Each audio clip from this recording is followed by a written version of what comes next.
Hello, Dr. DMAC. This is Ivan Acosta from your PT2 class. We're going to do a quick 360 around the room.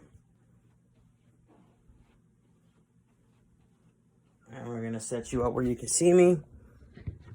And we're going to move on to our next exercise, which our next exercise is going to be the kettlebell pistol grip compression, moving on into the kettlebell bottoms up rack hold, and then kettlebell bottoms up rack carry. So this is going to be an exercise that is for patients who have a lot of wrist pain.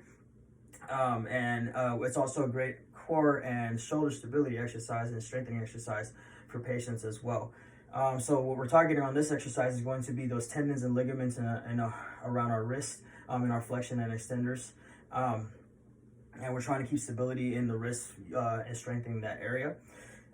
We could be utilizing a repetition of 10-to-2 ratio for core and shoulder stability, especially for people who want to do a lot of overhead. This is a great exercise for that.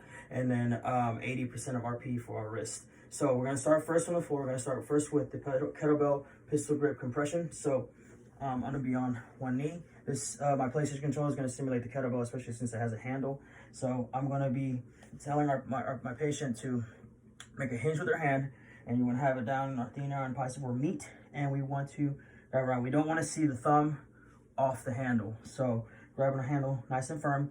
I'm going to have my shoulder over and keeping a neutral grip with our wrist. And a cue we can give our patients is go ahead and push the kettlebell through the floor. So pushing the kettlebell through the floor, getting that compression in. So after our patient's able to tolerate from here, we can also start coming up gradually into a semi-squatted position, putting pressure as well right here, compression.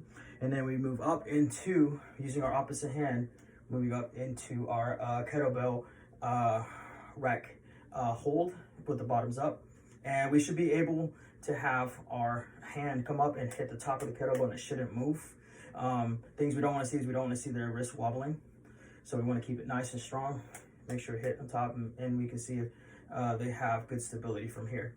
After they are able to do this, we can start progressing into the bottoms up rack carry. So moving forward and then moving backwards, or wherever direction we want to take them.